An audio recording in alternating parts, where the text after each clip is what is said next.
Katingog usa ka katawhan.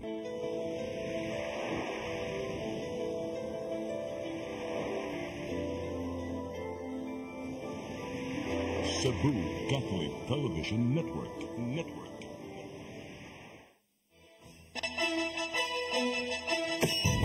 Uluhan sa mga balita sa Sari 47, makasaysayan ng Tabuan Bridge, gubon kay peligrong mahunlak.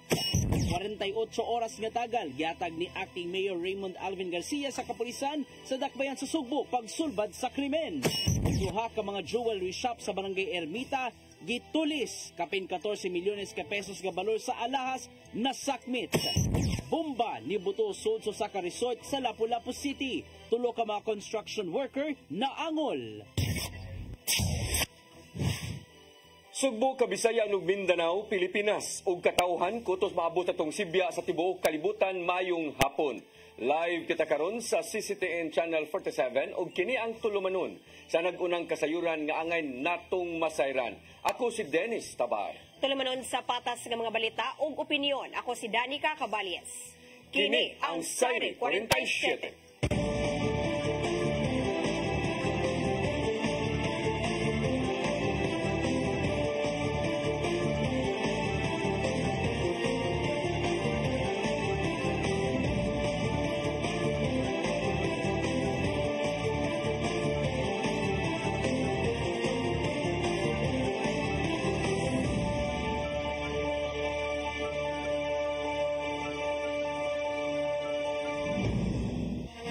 Karon sa kompletong detalye sa atong mga balita, historical sa Tabuan Bridge gikatakdang gubon tungod sa kapeligro nga mahunlak. Nasuta sa nganitaya na ang mga kabilya og puthaw ug dili na usab blig-on ang pundasyon sa maong taytayan. Ang kasayuran ihatod ni Sherisa Mayoy. Karaang tulay sa Tabuan gikatakda nga gubon tungod sa kapeligro na niini. Kini magibutyag ni Cebu City Councilor Jerry Guardo human nga nakita nga dili na luwas ang maong tulay nagamiton tungod kay anaa kini taya ug dadaot na ang kabilya. Tungod niini lauman ang total closure sa daan karong buwana kung maaprobahan na sa Traffic Management Committee ug ang konseho ang road closure niini. Mula this month, karong bulan within this month, they already presented they show us sa kang mayor ang kabilya sa ilawang ba medyo nangataya na bitaw unya ang sige mabasag ulbo sa kang tubig baha mamataya na sad so dili na gid kay safe siya so there's really a need for total replacement gid siya so demolition unya construction of a new bridge diha sa Santiago. Bigahin og 13 milyon ka pesos ang Department of Public Works and Highways aron sa pagguba sa tulay o pagbuhat og bag-o nga tulay nga ipuli ni ini. Gibanabana nga moabot ngadto sa kapin o sa katuig ang pagtrabaho ni ini. Hinuon nakakuha na og permit ang DPWH gikan sa Cebu City Culture and Historical Affairs Commission sa pagguba. Diin gituuhan nga ang maong tulay panahon pa sa gubat ug adunay historical value sa syudad. Kini siya karaan naman kini siya nga bridge mo ang dunay mga historical value bitaw kay ang kuan niya pag panahon pa paggubat pa di ba katong pagkuan pa so nana na siyang existing ba but again pag check nila sa kuan sa ilaw ng kabilya gipang Sherisa Mayoy, CCTN News. Gipasusi na ang tubig dagat sa South Road Properties kun SRP sa Dakbayan sa Sugbo. Kini aron masuta kung aduna bay fecal coliform o E. coli nga kagaw. Ang Department of Veterinary Medicine and Fisheries kun DVMF mao'y nikuha og water sample sa tulo ka area sa SRP. Kini gihatod ngadto sa Bureau of Fisheries and Aquatic Resources kun BFAR 7 alang sa laboratory test.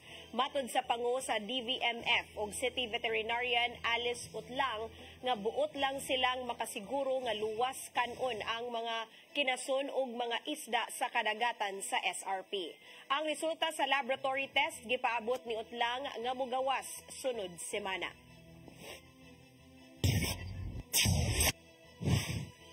Panagsabot sa uban nga mga gobernador alang sa giumol nga One Visayas Block padayonon ni Governor Gwendolyn Garcia. Gitataosab niya nga dili pa siya mudagan sa mas taas nga posisyon sa gobyerno. Ang kasayuran ihatod ni Gian Navarro.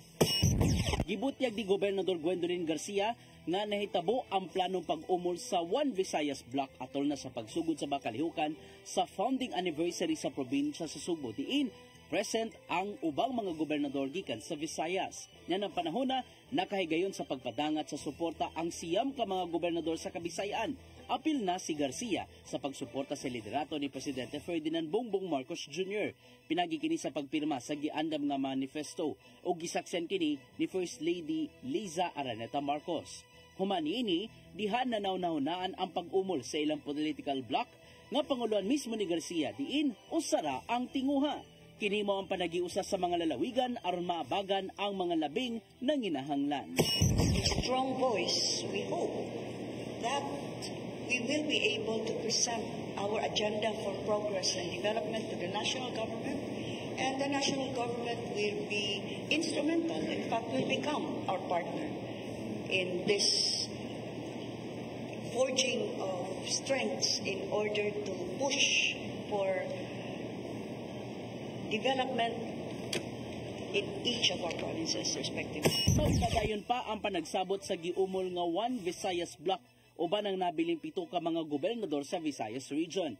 Kini aron mas mapalig-on pa ang gimugnang grupo sa mga gobernador nga magtinabangay sa pagpalambo sa isig kalalawigan. It will become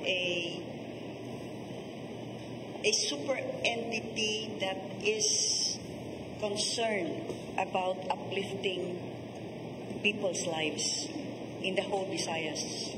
Apan kita kaminon ni Garcia nga dili pa siya mudagan sa mas taas ka posisyon sa gobyerno karong umabot nga midterm elections sa Mayo 2025. Ana siya sa ikaduhang termino sa pagkagobernador sa probinsya sa Subo o magpapili siya sa mga posisyon karong eleksyon. Ilabi na nga numero 1 ang Subo isip vote-rich province lukop nasod. Gian Navarro, CCTN News. Mahimo nang makaresponde sa mga katalagman ang mga sakop sa Barangay Emergency Response Team sa Dakbayan sa Danao. Gipaubos na sa 3 ka adlaw nga rescue summit ang mga sakop gikan sa managlahing mga response team sa barangay. Gitudluan ng mga rescuers sa pagpangandam, pagresponde sa sunog, familiarization sa tanang kahimanan, basic life support ug uban pa. Matod sa Danao City LGU nga gituyo ang maong kalihukan aron makaresponde ang mga sakop sa barangay kung adunay bagyo, pagbaha, sunog ug ubang mga katalagman sa ilang dapit. Maong gipaubos sa maong pagbansay-bansay ang mga sakop aron mas maandam sila sa pagsalbar sa ubang kinabuhi. Mga nakapahimo sa housing program sa Mandawi City gipailawom sa seminar bahin sa palisiya o guidelines sa housing building. Kini pagpangandam na usab alang sa ilang pagbalhin karong ikatulong semana sa Agosto. Ang kasayuran ihatod ni Mary Rose Sagarino. Sa ground floor sa Building 1 sa housing project sa syudad sa Mandawi, gipahigayon ang orientation seminar sa mga benepisaryo. Gihisgutan ang mga palisiya o guidelines nga ipatuman ngadto sa socialized housing sa Barangay Tipolo. So ang ato gyud nga hapsay ang pagdagan, hapsay ang ilang pagpuyo, hapsay ang pagkuan sa ilang homeowners association. Kini pagpangandam na alang unya sa pagbalhin nila sa duha ka building sa ikatulong semana karong Agosto. Ang Building 1 gipunduhan sa syudad sa Mandawi samtang ang Building 2 ang gidonar sa Cebu Land Masters pagtuman sa Socialized Balanced Housing Act. Ang Building 1 gi-inspeksyon kaganinang buntag ni Mayor Jonas Cortez kuyog sa mga city officials. Andam na kita no. Nalay mga minor ko nga nakita na ko nga basin atong iapas no kay kanang mga gagmay nga improvements.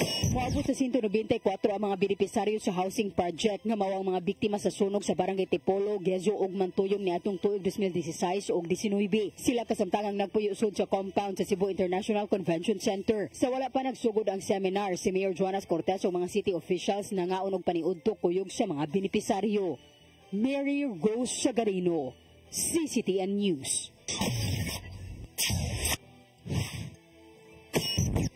Musunod, 48 oras nga tagal, gihatag ni Acting Mayor Raymond Alvin Garcia sa kapulisan pagsulbad sa krimen. Kanaguban pa mga balita sa pagbalik sa Sairi 47.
the beauty of the Philippines.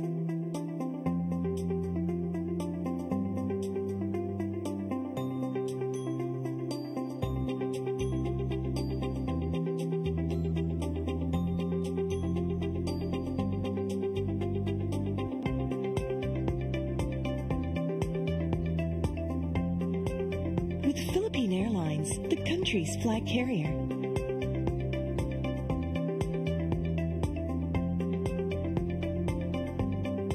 The airline that lets you feel the warmth of the nation.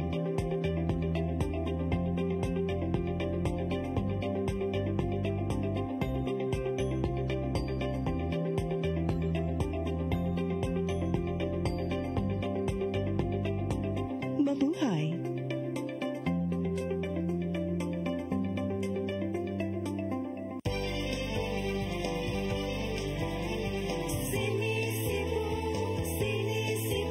For your internet connection and for the signal of your cable TV, so fast and straight the transmission to your home. Cine Cebu offers you to have fiber optics for your viewing experience, perfect and clear, so fast, so great and affordable for you to enjoy. Cine Cebu Television Network Incorporated offers fiber to the home broadband internet bundled with fiber to the home cable TV connection. Cine Cebu Television Network Incorporated with its operation in Metro Cebu and the whole province of Cebu soon.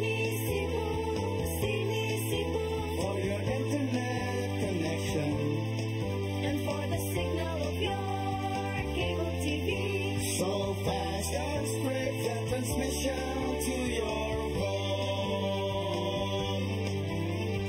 Cine Cebu offers you to have fiber optics for your viewing experience, perfect and clear, so fast, so great and affordable for you to enjoy. I am the God that healeth thee. I am the Lord, your healer. I sent my word and healed your disease. I am the Lord, your healer. I am the God that healeth thee. I am the Lord, your healer. I sent my word and healed your disease. I am the Lord, your healer. I am the God that healeth thee.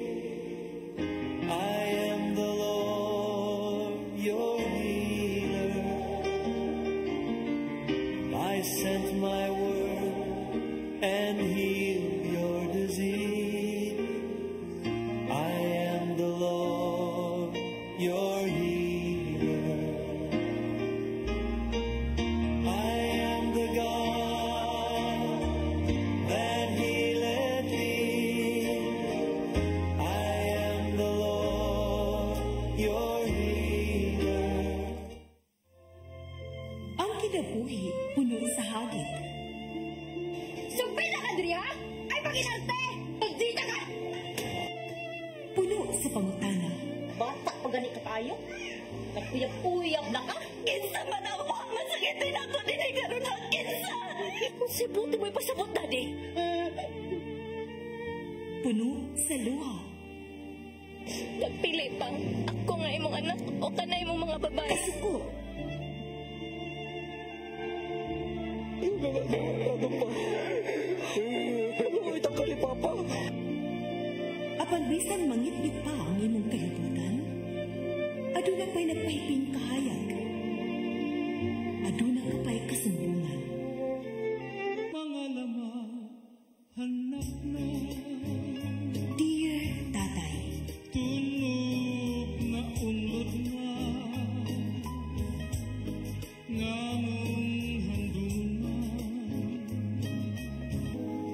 lain-lain paagi aron masabtan nato ang Biblia. Kinahanglan nga doon na tayo relasyon kang Jesus. Hangtod sa lain natong panaguban, daghang salamat siya.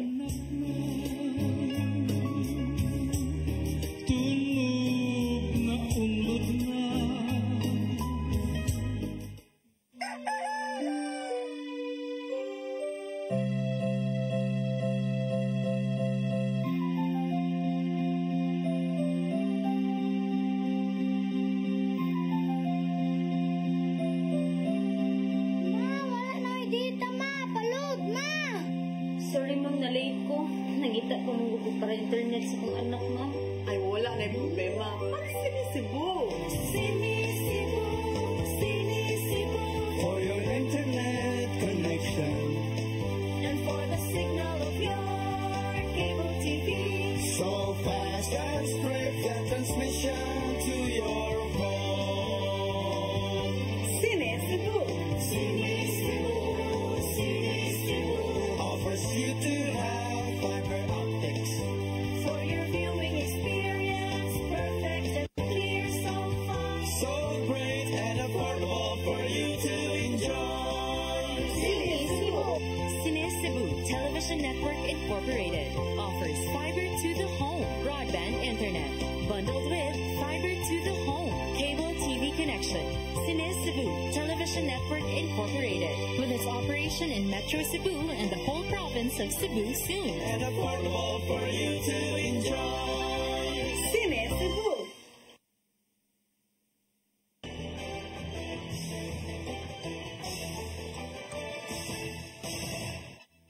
Balik sa atong mga balita, malnutrition rate sa siyudad sa Mandawi, padayon sa pag-ubos.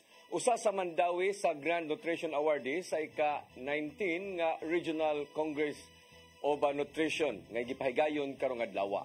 Ang kasayuran ihatod ni Mary Rose Sagarino.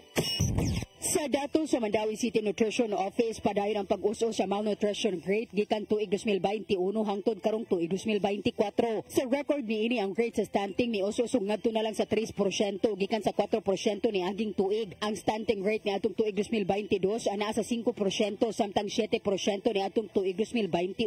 Ang mga bata gitawag nga stunted kung ang ilang gitason wala ni uyon sa ilang edad. Samtang niubos usab ang rate sa wasted karong tuiga nga aduna nalay 0.94% gikan sa 1.87%. Ang bata gikonsiderar nga wasted kung ang ilang gibugaton ubos kaayo alang sa ilang gitason. Si Josephine Aninyon, ang nutrition officer, niingon nga nakatabang ang pagpahigayon sa nagkadaiyang programa sa syudad ug nasudong kagamhanan.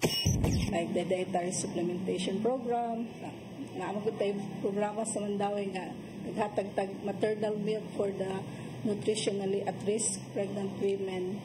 Na-apply dietary supplementation for children for 120 days and other programs rin. Sa datos karong tuiga, ang Mandawi adunay kapin 28,000 nga populasyon sa bagong himugso nga bata hangtod nag-edad og 5 anyos. Tungod sa padayon nga pag-uso sa malnutrition rate sa Mandawi og mga programang gipatuman, ang syudad ang usa sa Grand Nutrition Awardee sa ika-19 nga Regional Congress of Nutrition nga ang awarding ipahigayon og mga adlaw. Aron mapadayon ang pag-uso sa malnutrition, hingusgan pa sa Mandawi ang ilang education campaign. Kung dili sakto ang kapasidad sa usa ka pamilya is dili ta magsige panganak kay nganong is dili man ni nato matutukan gyud. So usa pod ani is kung ang bata is malnourished, no, kuwang siya sa micronutrients, no, mudako pod ni siya nga dili pod ni nato nga mapakinabangan sa atong society. So usapod number one inig ang education ani inigabot ani sa eskwelahan, inigsud sa eskwelahan, no, is dili gid ni sila dayon makacope sa mga klase, no, so ubos gid ang ilang comprehension. So number one mo nang kasagaran ani nga mga nga class is mo drop out of school gid, no, even elementary level dili na sila. Mary Rose Sagarino, CCTN News. Cebu City Acting Mayor Raymond Garcia mihatag og 48 oras nga tagal sa pagsulbad sa krimen. Samtang Peace and Order Chairman Philip Zafra masaligon nga masulbad dayon ang kaso. Ang kasayuran ni hatod ni Shariza May Uy.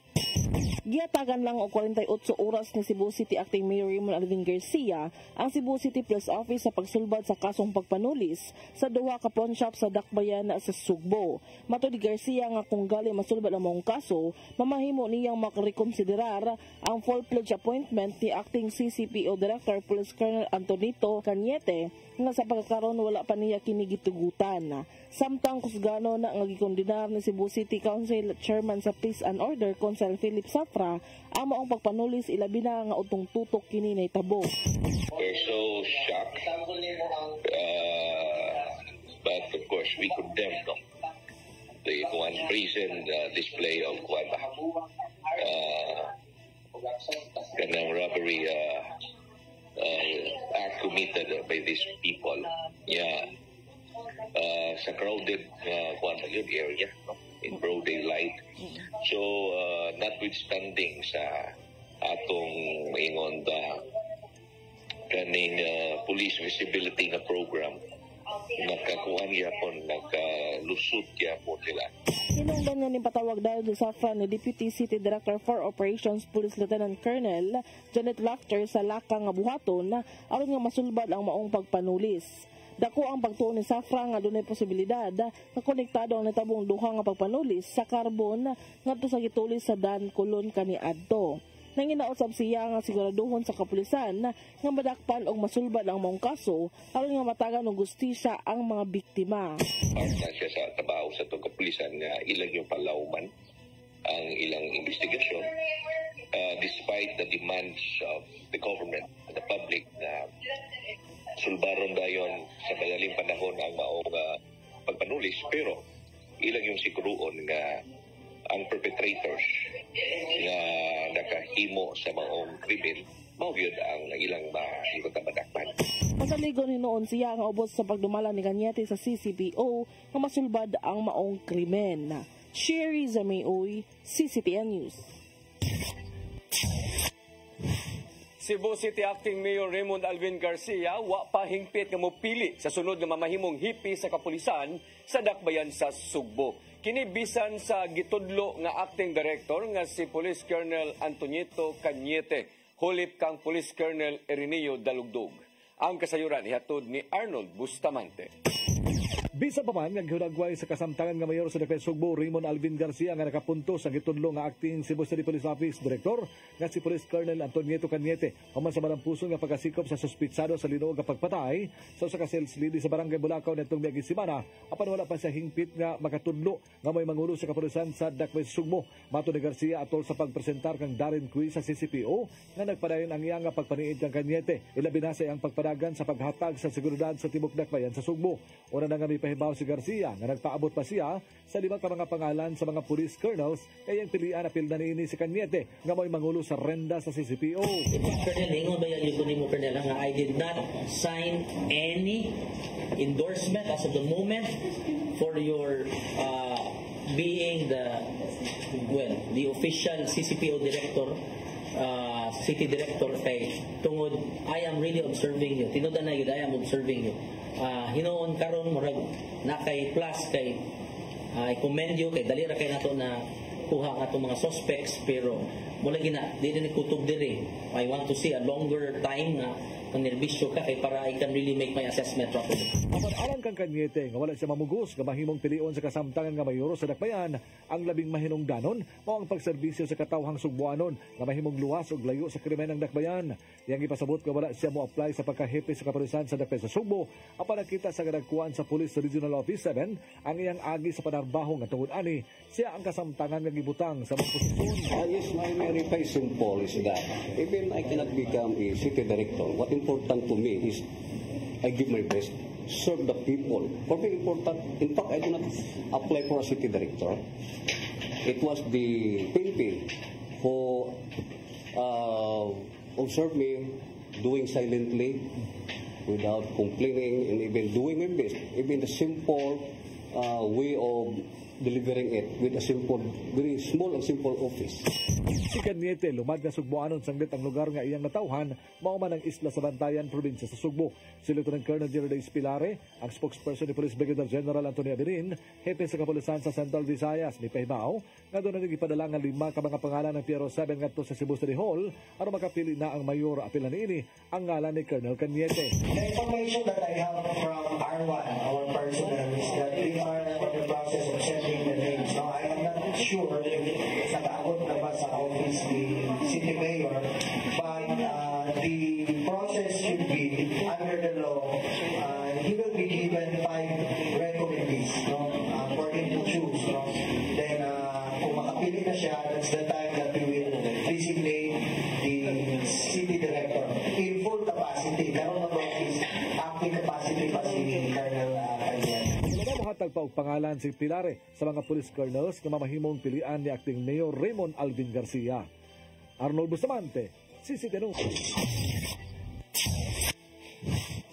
Plano sa Department of Human Settlements and Urban Development nga makatukod og hangtod 3.2 milyon ka mga balay karong 2028. Ato sa budget hearing sa Kongreso, gibutyag ni DSUD Secretary Jose Acuzar nga gihimo pa ang 1.2 milyon ka mga balay. Samtang kinahanglan pang buhaton ang laing 2 milyon ka mga balay nga mahimong mapahimuslan sa ubang mga Pilipino. Mao kinahanglang mahuman na ang gitun-an nila bahin sa housing project aron masuta kung makabut ba ang ihap inig tapos na sa termino sa kasamtangang administrasyon. Kini aron makakuha dayon og mga contractors nga mao'y trabaho sa itukod nga mga balay.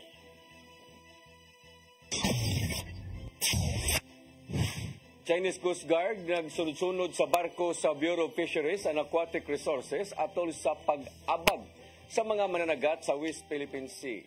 Pinasubay kini sa repadayon nilang pagpangharas sud sa teritoryo sa Pilipinas. Ang kasayuran ihatod ni Gian Navarro. Laing insidente sa pagpalabi ang gibuhat sa Chinese authorities sud mismo sa teritoryo sa Pilipinas. Sa nakalabay nga adlaw, gibantayan ug nagsunod-sunod ang Chinese Coast Guard sa barko gikan sa Bureau of Fisheries and Aquatic Resources doon sa kadagatan sa Palawan. Ngaytabo kini ato sa pagpanghatag og hinabang ngadto sa mga Pilipinong mananagat sulod sa West Philippine Sea. Gibuhat mismo sa BFAR among pagtabang sakay sa BRP Dato Bagbuaya sigilayong 150 kilometers gikan sa Palawan. Kini na ang 12 nga pagbantay sa mga barko sa China ngadto sa mga Pilipinong mananagat. Gibantayan sa Chinese Coast Guard ang matag lihok sa BRP Dato Pagbuaya gikan sa Escoda Shoal hangtod na sa Lawak ug Patag Islands. Human nga nakahigayon sa pagdokumento ang Chinese Coast Guard ngadto sa mga gipambuhat sa barko sa Pilipinas, nagpadayon pa ang ilang pagsunod-sunod hangtod nga namalik ang BFAR sa Bataan. Maong nakahigayon sa paghatag og radio challenge ang mga Pilipinong tripulante ngadto sa China ug nagkanayong iligal ang ilang pagpaniid sulod na sa teritoryo sa nasod. Nasayrang napukaadlaw ng gibantayan sa Chinese Coast Guard ang BRP Dato Pagbuaya. Hinungdan nga hilabi ang kabalaka ang naangkon sa mga Pilipinong mananagat tungod sa paghari-hari sa China sulod na sa kadagatan sa Pilipinas. Gian Navarro, CCTV News. Lauman sa publiko ang daghang mga kabag-uhan alang sa Pasigarbo sa Sugbo 2024. Gawas sa mas daghang performers matag contingent, bagong mga hurado ang ilang kuhaon. Ang kasayuran ni hatod ni Gian Navarro. Gipaybaw ni Gobernador Gwendolyn Garcia nga daghang mga kabag-uhan ang angayang atangan sa Pasigarbo sa Sugbo 2024 nga mahitabo karong Agosto 25. Sa labing unang higayon, mosalmot na ang Lapu-Lapu City contingent isip competing contingent aron irepresentar ang Garbo sa Lapu-Lapu Festival. Maong ana-ana sa 51 ka mga contingents ang magtigi. Ang matag contingent adunay 200 ka mga performers ang manayo sa stage gikan sa kaniadtong 160 lang. Maong mas gipadako na ang entabladong giandam aron makasayaw na. Kini aron mas makahatag og dakong lugway ang matag LGU sa ilang performance nga ikapakita gikan na sa ilang sayaw hangtod na sa costume. Apil na ang graphics nga ibutang sa dakong video walls. Hinuon bag-ong audio and visual supplier ang gikuha sa Kapitolyo aron seamless na ang pagpasundayag. We have a new a new supplier for lights and sounds. Di na tama. Di na ako i-mention pangan na synonymous na og technical glitch. And ang iyang tanan equipment karon including ang LED tanan brand new na tanan. So kada tong 2008, dahil na nga tradisyon sa Cebu Provincial Government ubos sa liderato ni Gobernador Gwen Garcia ang pagpaygayon sa Pasigarbo sa Sugbo. Diin sa matang founding anniversary, magtigi ang mga kapistahan sa kalungsuran. Karong ika-455 nga founding anniversary sa lalawigan, lauman ang daghang mga kabag-uhan sa giilang Festival of All Festivals. Din apil na nini ang Board of Judges. Sumapaw sab ni Garcia nga daghan sila og mga suking judges sa Pasigarbo nga gikuha usab sa ubang kapistahan sa lungsod. Maong pinaagi sa pagkuha og laing mga board of judges nga maglangkob sa mga batid sa cultural performances, mas makalaom gayud sa tanan ang bag-ong matang sa ritual showdown. And so I thought that this time maybe we should have new sets of eyes and ears, and and a sense of processing all of this totally new. And let's see the scatter. Apat isa lang ang magpabilin alang sa gilang Festival of All Festivals nga mao ang venue nga Cebu City Sports Complex. Dako ang pasalamat sa gobernador kang acting Mayor Raymond Alvin Garcia sa pagtanyag sa maong venue. Samtang nga taga og 3 million pesos ang subsidiya ngadto sa mga LGU sa mainland Cebu, samtang 3.5 million pesos usab sa mga LGU sa kaislahan aron makahatag og nindot nga performance sa ilang ritual showdown. Gian Navarro, CCTN News.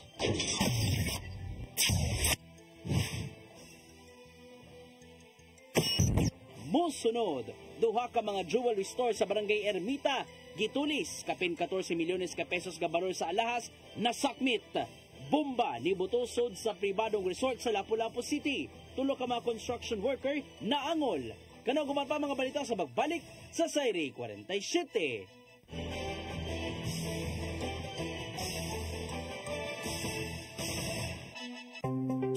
Discover the beauty of the Philippines.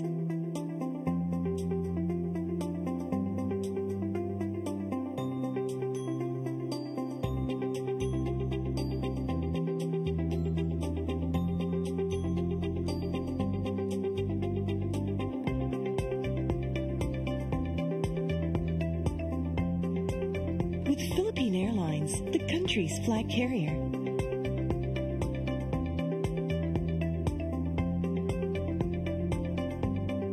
The airline that lets you feel the warmth of the nation.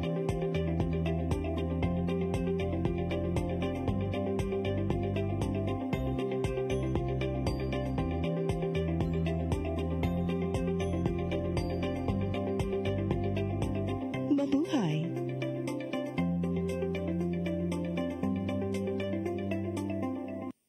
Holy Spirit,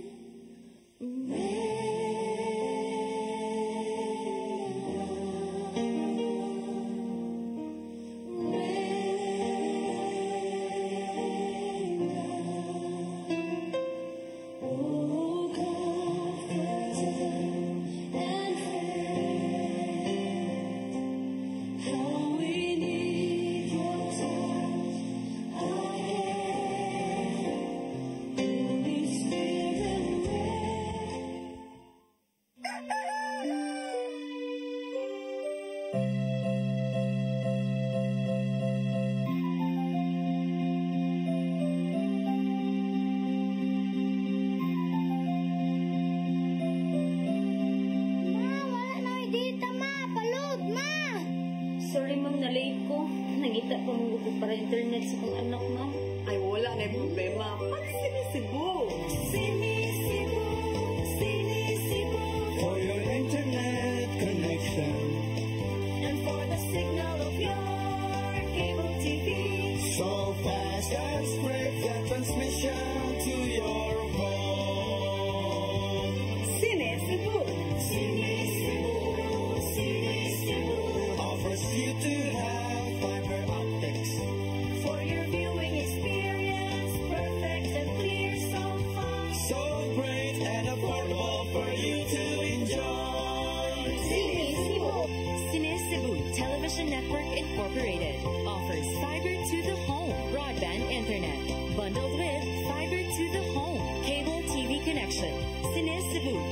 Television Network Incorporated, with its operation in Metro Cebu and the whole province of Cebu soon. And affordable for you to enjoy. Cine Cebu.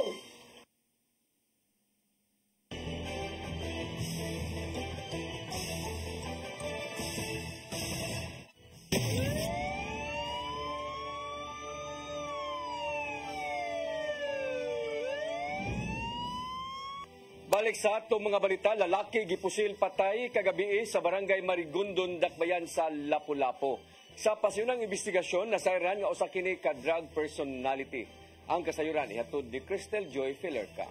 Naligo na sa iyang kaugalingong dugo sa dihang naabtan sa kapulisan sa Lapu-Lapu City ang usa ka 47 anyos nga lalaki. Human kini gipusil pasado alas 2 sa kadlawon sa sitio kadulang barangay Marigondon, Lapu-Lapu City. Ang biktima nagpuyo sa maong dapit gihapon. Usa ka concerned citizen ang niduol sa Lapu-Lapu City Police Office Station 4 kaganihang alas 3:30 sa kadlawon aron sa pagbutyag sa maong panghitabo. Girespondihan dayon kini sa kapulisan og didto naabta nilang nagbuyod na ang biktima og nagkadugo. Nakaangkon kini og pinusilan sa iyang ngabil og nilahos kini sa iyang ulo. Human gideklara sa attending physician nga nakabsan kini og kinabuhi, gidala kini sa usa ka punerarya sa Humay-Humay, Barangay Paho, Lapu-Lapu City. Matod ni Police Lieutenant Colonel Christian Torres, ang spokesperson sa LCPO, nga wala pa mailhan ang suspect og nagpadayon pa ang manhunt operation. Sa inisyal nga investigasyon, nasayran nga ang biktima usa ka drug personality og kanhina kining napriso. Dugang paniini magmaoy usab kini kung makainom. Ug usa kini sa anggulo nga gitanaw karon sa kapulisan nga posibleng may kalambigitan sa maong panghitabo. Crystal Joy Filerca, CCTN News. Duha ka mga jewelry store sa Barangay Ermita ning Dakbayan sa Sugbo gitulis sa unom ka mga armadong tao sulod lang sa duha ka minutos kaganihang udto. Kapin sa 14 milyones ka pesos nga balor sa mga alahas ang malampuson nga nasakmit sa mga tulisan. Ang kasayuran ni hatod ni Arnold Bustamante. Sa kuha sa CCTV camera makita ang pagsulod sa tulo ka mga tulisan nga naka-helmet pa sa Macy's Gold and Silver, dayong nga kuha sa mga alahas sa estante ug dayong gipangsulod sa dalang eco-bank nini samtang ang mga customers ug tindera ang gipahapa. Mausab ang gihimo sa laing tulo ka mga tulisan sa katupad ini nga pawn shop nga mao ang DGC D Gold Chain Jewelry Store din sulod lang sa usa ka minuto ng malampuson nga nasakiyo ang mga mahalo alahas. Dali nga misibat ang unom ka mga suspitsado sakay sa tulo ka mga Honda XRM nga motorsiklo ug daing sibat agi sa Lincoln Street. Gani pagabot sa unahan usa sa mga angkas nini ang mikanaog kay natagak pa ang dala nini nga 45 kalibre nga armas. Maton ni alias Shane tiglimpyo sa mga alahas nga naa sa gawas nga ang usa sa mga suspitsado iya pangagihagad nga mopalit og alahas apan nakita niya sa hawakan niini nga dunay armas dali sa nga midagan uban sila pa nga mga naninda sa gawas. Wala mi ka bantay o sara gyud mo na bantayan sir. Katurag yung laki nga katong naagi sa mutungod. Gihagad na kog naibay baligya ya. 45 na magikuot. Lumbanay na migdaga. Wala man siya nagmas. Wala man sila nagtaptap. Si Lilia Gonzaga, 73 anyos, naninda usab ang mga sigarilyo sa atbang sa jewelry store. Nagkadayon nga tungod sa kahandok, wala na siya makakita sa mga dagway nini. Ang iyang nadunggan na lang, nga nisinggit ni hapa, samtang giwarawara ang dala nini nga taas nga kalibre sa armas. Yang gihulagbay nga dali ra kaayo nga gihimo sa mga suspitsado ang pagkuha sa mga alahas ug daing sibat. Pagkuan ako nga ingon tong isod dito nga wa ko kita nilang isod dito sod. Ang katurang ingon hapa pag-ana nako kay gaana-ana mas armas ito hidagan ko. Sa mga armas panahon mo? Mga arma light? Abot arma light. Pero ang mga naong maklaro imong naong? Portida ko nga dagat ko ni sod ni diha. Dali na sa Dagoplan Universe ang Cebu City Police Office base sa kamanduan sa Hipinini nga si Police Colonel Antonieto Cañete aron pagpahigan og checkpoint sa kadalanan sa Dakbayan sa Sugbo. Ato ni Police Major Philip John Libres ang hepe sa Carbon Police Station nga dunay duha ka mga pulis sa maong dapit apan mirubing kini tuyok sa Freedom Park nga may ilang routine ilabi na panahon sa ting periodto. Sila lang matod pa ang gibantayan sa mga tulisan nga nagpatuo nga mga habal-habal driver nga nagparking sa kilid sa karsada at tubangan sa maong pawn shop ug sa diha nga nabantayan na nga wala na agad duha ka mga pulis nga nag-beat patrol dali nila nga gisud ang duha ka mga tindahan sa mga alahas. Gipang subay na karon sa mga investigador aga mga kuha sa CCTV camera sa dapit ug gipang backtrack usab kini aron sa pag-ila sa mga paragbay sa mga suspitsado. Usa sa mga investigador sa CCPO Mitugan nga gideklara sa Macy's Jewelry Store na dali ubos sa 10 milyones ka pesos aga nakuha sa mga tulisan kapulisan samtang dili usab moubos sa 4 milyones ka pesos ang sa DGC The Gold Chain Jewelry Store. Dugan nila des kay lahang gipang tandi ang mga hunagbay sa mga suspitsado sa pagtuloy sa Oro Sugbo dito Nobyembre sa maging tuig ug ang duha ka pagpanuli sa probinsya sa Sugbo nga nahitabo sa dakbayan sa Danao ug Karkar sa miaging mga buwan. Arnold Bustamante, CCTV. Tulo ka mga construction worker na angol sa pagbuto sa usa ka bomba sud sa pribadong resort nga gitrabahoan diha sa barangay Agos ning Dakbayan sa Lapu-Lapu. Ang kasayuran ihatod ni Cristel Joy Filerca. Kasamtangang nagpaayo karon sa Tambalanan ang tulo ka mga construction workers human na angol sa giingong mibuto nga bomba sulod sa usa ka pribadong resort sa Sitio Ilaya, Barangay Agos, Lapu-Lapu City pasado alas 8 kagabi. Ang mga biktima nagpangidaron og 25, 32 ug 34 anyos. Nakaangkon sila og daghang mga samad sa laing-laing parte sa ilang mga lawas. Alas 11 na sa gabi sa dihang nakadawat og report ang LCPO Station 4 kabahin sa mong panghitabo ug dali kini nilang girespondihan. Nakumpirma sa kapulisan nga adunay mibutong bomba human nakakita og mga timailhan. Matod ni Police Lieutenant Colonel Christian Torres, ang spokesperson sa LCPO, nga ang mga biktima nagtrabaho sa maong resort sa dihang nibuto ang maong bomba. Gidugang niya nga posibleng improvised explosive device ang gigamit. Ang panag-ilog sa yuta sa maong resort mo'y usa sa gitanaw karon sa kapulisan nga hinungdan sa maong insidente. Cristel Joy Filerca, CCTN News. Nadakpan ng usa ka lalaki human nakuhaan og kapin 13 milyones pesos nga kantidad sa shabu sa barangay Marigondon, Dakbayan sa Lapu-Lapu. Gila ang subject sa bypass operation nga si Mark Nino Kaliniahan. Nagpuyo sa Dakbayan sa Tagbilaran, Bohol. Nakuhaan si Kalinyahan og 2 ka kilo sa ginudang shabu human sa subsob nga pagpaniid sa mga sakop sa kapulisan og PDEA 7. Samtang girumbo sa PDEA 7 ang drug den sa Barangay Tinago, Dakbayan sa Sugbo nga misangpot sa pagkasikop sa 5 ka mga tao. Nadakpan ang drug den maintainer nga si RJ Ortega ug naabtang nanuyop ang 4 niya ka mga kauban. Nakuha sa mga otoridad ang 15 gramos sa shabu nga mibalor og 45,000 pesos ug ubang drug paraphernalia. Mao kadtong naglangkob sa atong mga balita sa Sayre 47. Ako si Dennis Tabar. Ako si Danica Caballes. Hangtod ugma sa inyong paboritong tulumanon. Sayre 47. Landag. Uban ni Tatay Dodong Linsua.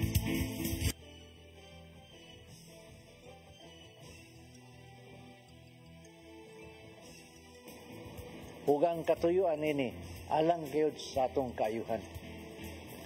Diha sa mga panghitabo nga atong atubangon ang Ginoo nakigsulti kanato. Busa kinanglan nga sa atong matag kasinatian ayo natong pabinaw kung unsay mensahe sa Ginoo. Aron dili mausik ang matag kasinatian nga atong masinati ug matuman ang katuyuan nga mo'y iyang tumong sa atong kinabuhi. Nothing happens by chance. Mo kini ang kanunay natong ibutang sa atong una-una. Kay diha sa maong panghitabo, anaa ang kamot sa Ginoo na naghatag kanatong mga panalangin. Sa Juan 3:33 ngadto sa 34 nagingon, kay ang mga sinugo sa Dios nagsulti sa mga pulong sa Ginoo. Ug sa walay sukod ang Diyos naghatag kaniya siyang Espiritu. Ang Amahan may gugma sa iyang anak. Ug gitugyan sa Amahan ang tanan ngadto kaniya. Ngaigsoon, mo kini ang atong lamdag karong adlaw. Lamdag ka